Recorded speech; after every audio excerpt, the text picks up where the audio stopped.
but I'm just going to go through a quick little basic tip for what's going to help with your winter golf, because it's going to be a little bit slower out there on the greens and the surface that you'll be playing on. So won't be like this nice synthetic I'm playing off indoors. Will be a little bit softer. It's probably a good idea to learn a few shots out there. So the bump and run shot's a really good shot to have in your bag.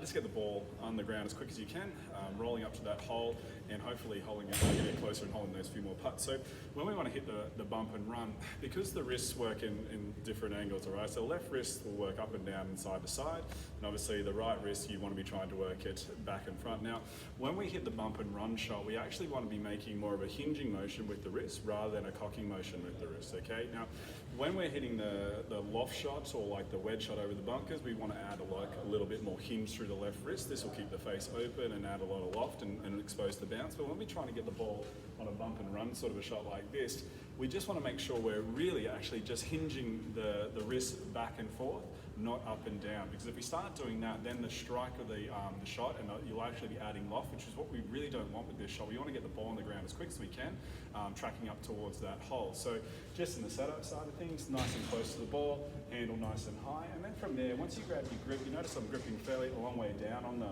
the handle. Then from there, you just want to be trying to be making like a hinging motion, okay, with that right wrist.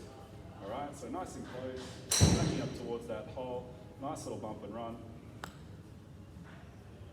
Okay, ball gets onto the ground really quick, starts tracking up towards that hole. Okay, it's just a good little shot to have. So when you're hitting this shot, don't try to add any lift to the hands or real swing with the actual shoulders and arms in together. All you want to be trying to do, make just a sort of simple little wrist hinge motion.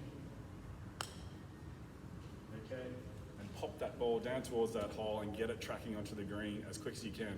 I'm sure that tip, try it out in the course, I'm sure it'll really help you with your shots. I'm just using a little 6-iron here, 6-iron, 5-iron, 7-iron as you go along.